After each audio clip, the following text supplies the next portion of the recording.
Eu estou trabalhando em Portugal e outro dia eu estava no carro indo para o trabalho e um entrevistador estava conversando com um grupo de crianças e perguntou a elas: "O que vocês sabem falar em brasileiro?" E uma menininha respondeu: "Ah, que legal!" E o locutor perguntou: "E você sabe o que é que legal?" E ela falou: "Que fiche!"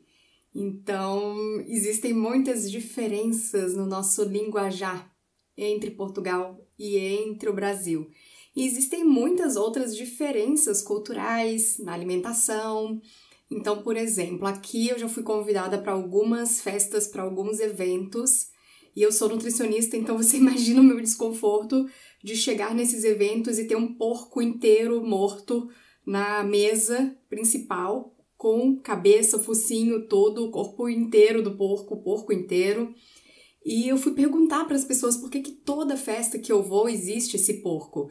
E eles falaram que é algo bem antigo, é uma parte da cultura deles. Antigamente, quando você era convidado para casa de uma pessoa, eles falavam: "Nossa, olha o tamanho do porco que eu matei para você, olha como você é bem-vindo aqui, como eu gosto de você."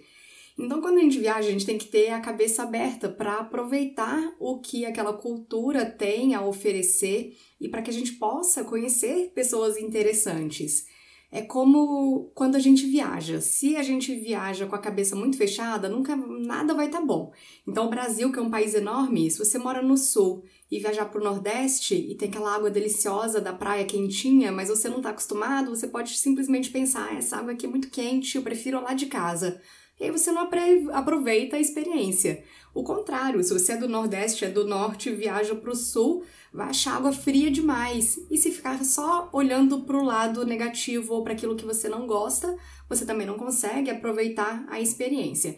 Então, quando a gente está trabalhando em outro país, vivendo em outro local, temos que ter a cabeça aberta, porque nós conhecemos no caminho pessoas maravilhosas e temos experiências incríveis.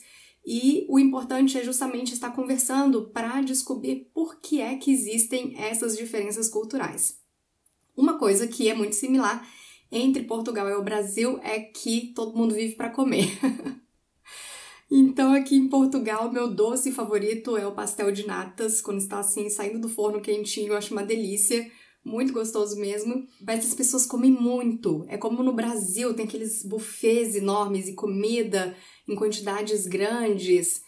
E uma coisa que isso acaba ocasionando é o aumento do peso da população. Então, no Brasil, temos 50% dos adultos acima do peso, em Portugal também, uma incidência muito grande de pré-diabetes. Pré-diabetes é a condição em que a glicose sanguínea começa a aumentar, a pessoa ainda não é diabética, mas se não se cuidar vai evoluir para isso, porque o pâncreas está precisando trabalhar demais para colocar todo o açúcar que a gente está consumindo dentro das células e com o tempo ele pode entrar em falência.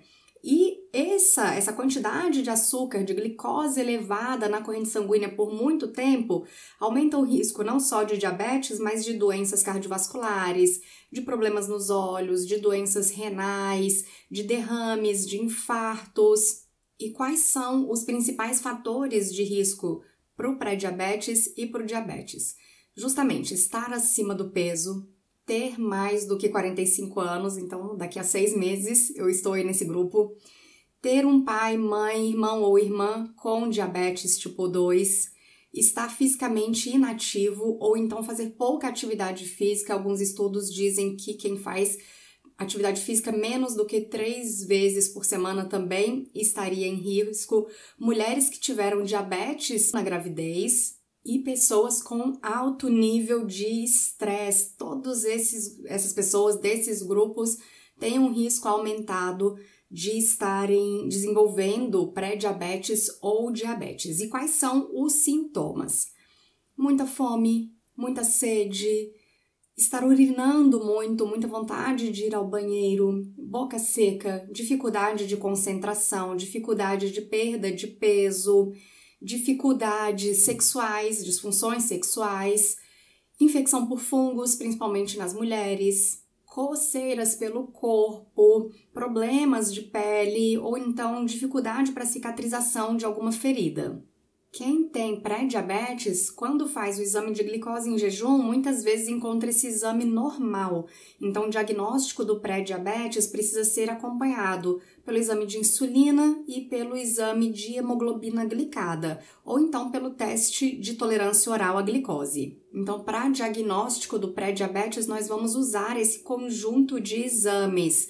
Então, a glicose em jejum pode estar acima de 100, entre 100 e 126. A partir de 126 já é considerado diabetes. É lógico que vamos avaliar os outros exames também.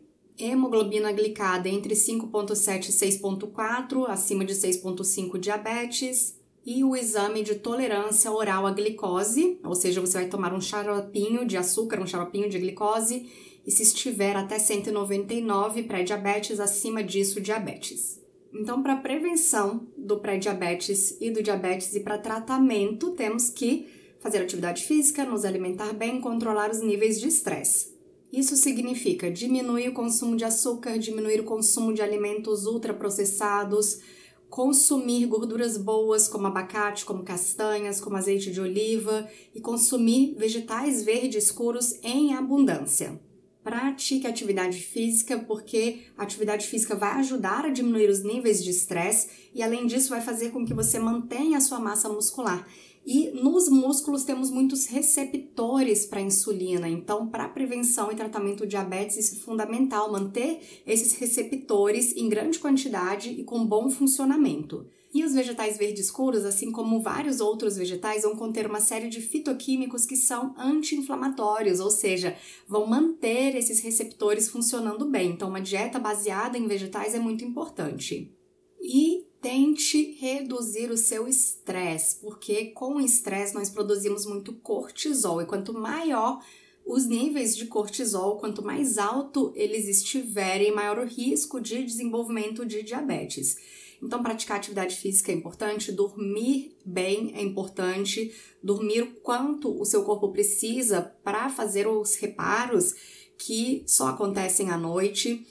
Que mais? Praticar yoga, meditação, divertir-se, mas divertir-se sem se endividar, porque dívidas são grandes fontes de estresse.